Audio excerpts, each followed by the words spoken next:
Have you ever wondered why other photographers get better photos than you? Maybe they go to the same places, shoot the same scenes, or even have the same gear. And have you ever tried doing the same things as them, copying their settings, presets, and editing techniques, but for some reason still can't get the same results? This is a phase I feel like every photographer goes through at one point, and it's frustrating. You see, photography isn't simply about the camera you use, the settings you use, or even the way you edit. And better photographers aren't more talented than you, or even better than you. They simply know and understand something you don't. And if you learned and applied the same mindsets to your photography, your photos won't be far off from theirs. Today, I'm going to share a few of them with you. But if you want a more comprehensive, in-depth guide on improving your photography so you can shoot more and stress less, check out Photography Systems. We cover that and more there. Let's begin.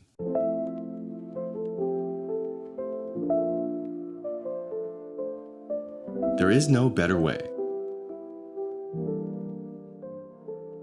Time and time again, I'm reminded of a simple fact in photography.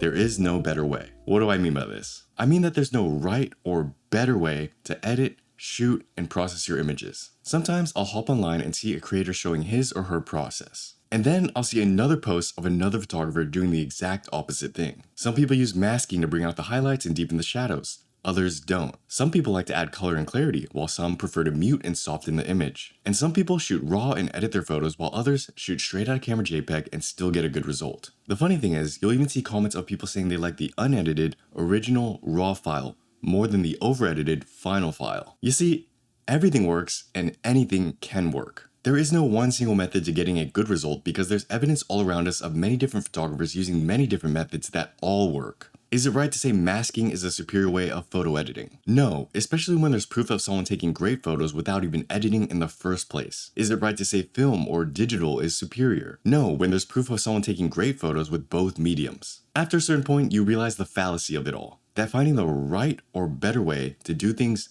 doesn't exist. Because it all comes down to personal preference and finding the right method for you specifically. It only looks that way because they shot on film. It only looks like that because he has a $3,000 camera that I don't. Or that photographer is gatekeeping his editing technique and that's why his photos look so good. These are all things we say to ourselves because we want to believe there's some trick to it so we can avoid taking responsibility. That way we can keep on searching for the better way instead of going out and actually doing. It's easy to blame the lack of knowledge, presets, or camera gear for your inadequacy rather than yourself, when in actuality the only thing lacking here is your skill and the work you put in as a photographer. Whenever I find myself making excuses like these, I tell myself one thing: Andre, you can't complain about the results you didn't get from the work you didn't put in. Now, this isn't to say that learning new things and certain techniques aren't helpful. That's not what I'm talking about here. I'm talking about the things that could work either way. We just tell ourselves that one way must be better. In actuality, the better way is the simple one. Use whatever gear you have to take more photos. Press the shutter at the right time with the right framing for the right moment. Process your images in whatever way you think looks best or is convenient for you. Rinse and repeat. Once you understand this, you can settle back into the real work of photography. You can edit or not edit based on what you prefer, and you can use the tools that are best for the job. You can stress less about finding the better way because the better way isn't a method, it's a mindset. And there will be less noise and more improvement because of it.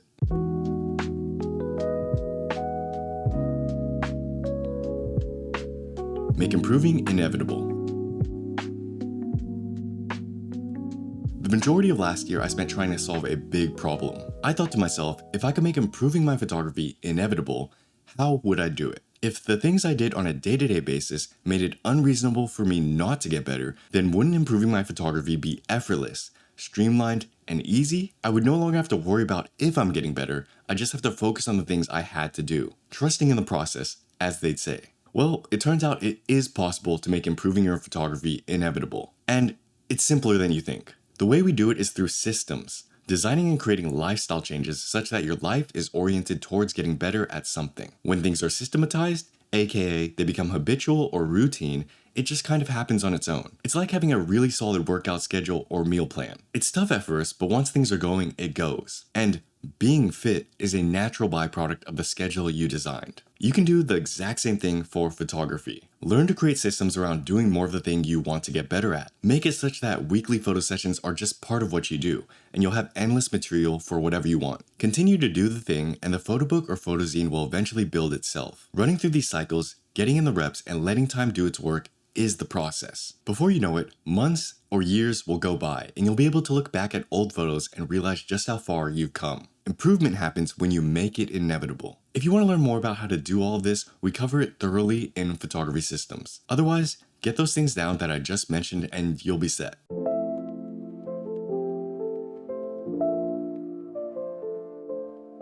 Getting better isn't about talent.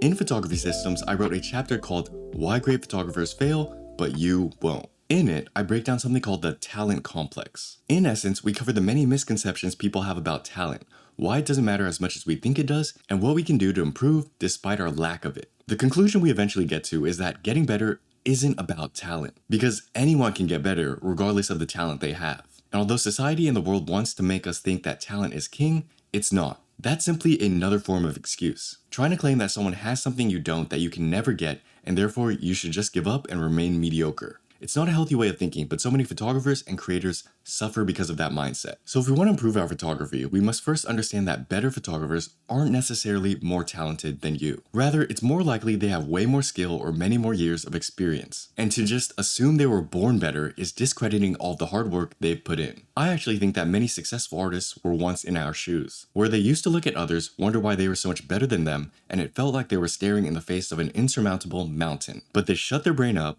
kept working, and eventually got to where they are. Because at some point in your journey, it should become painfully obvious that making excuses and obsessing over what you don't have gets you nowhere. And you don't get better by sitting around all day scrolling on Instagram. So don't focus on talent, focus on what you can do to get better today. Because getting better isn't about talent, and anyone can get better regardless of talent level. And don't complain if you hadn't yet gone out and did the thing.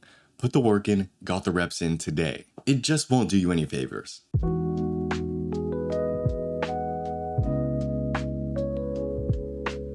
Iterate for a long time.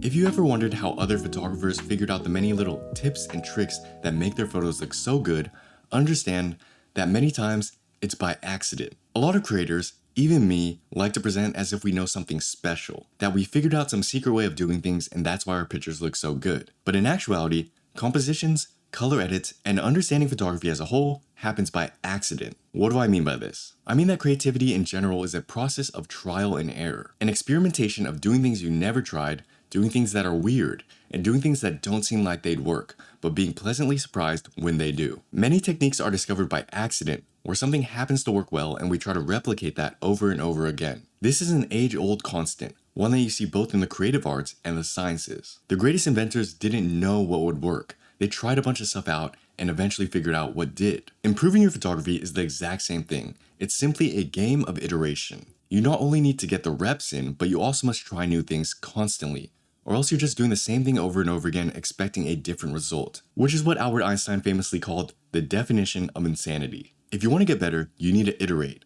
and do so for a long time. What does that look like? It means you'll have thousands of crappy photos on your hard drives. It means you'll have thousands of terrible photo edits. It means you'll go on plenty of photo sessions feeling like you wasted your time until you eventually get something good. It's going on a bad photo session right after having a good one, being on top of the mountain one day and at the bottom the next. Better photographers don't simply understand this, they've embraced it. Or better yet, like it. They revel in the ups and downs, the countless hours where it feels like they're wasting their time, because the feeling they get when they eventually figure out that shot or that look is unmatched. And over time, their consistency and skill level goes up, and it gets easier to take better photos. But most photographers never get to that point, because they've silently stopped taking photos ages ago. So this is something I try to remind myself when I look at better photographers. What we see on social media is the highlight reel. We're looking at someone's 10 best photos from their trip to Japan, without accounting for the fact that they probably took thousands and thousands of mid photos when they were there. And we're just seeing the 10 best, feeling all fascinated, without realizing how many crappy photos they also took. So if you're feeling inferior because your catalog is embarrassingly simple, plain, or bad, you're not alone. Remember that most photographers take a lot of bad photos. It just so happens that in that process of iterating, trying new things, and failing miserably, a few gems come to life. And that's what we see on social media, but it's not the real thing. So if you want to become a better photographer, remember, for every good photo you see online, there were 1,000 mid or bad photos. And for every good photo you take, there will also be 1,000 mid or bad photos. Better photographers have simply taken more good photos than you've taken bad. And to improve, you simply need way more iteration and way more volume. So in essence, if we want to improve our photography, what do we need to know? We first need to understand that better photographers aren't more talented than us. Why? It's for a few simple reasons. The first being, there is no better way. A lot of photography boils down to taste and preference, and it's impossible to argue that one look or style is superior to another. So stop searching for the best way and just keep working the way that suits you best. Next, learn to make improving your photography inevitable. The process of improvement can be a slug, especially when you have to force yourself to get things done. The antidote to this is to systematize it such that progress is a natural byproduct, just a part of your normal life. Third, understand that getting better isn't about talent. Anyone can get better and talent is fixed, but it's up to you to put in the work. And finally, learn to iterate for a long time. If you want to understand how other photographers figure out what works, you gotta learn to iterate. Experiment, get used to failing a lot, and realize that taking lots of bad photos is normal. People just aren't posting their lowlights. Understand and apply these 4 things, and your photography will improve because of it. If you found this helpful, share this with a friend who is also trying to get better. If you want to learn more about improving, shoot more and stress less, go to Photography Systems. It's there we cover tons of topics like this that deal with both the psychology and the practicality of improvement. I think you'll find it useful. Anyways, thanks for watching, happy shooting, have a great day. Peace.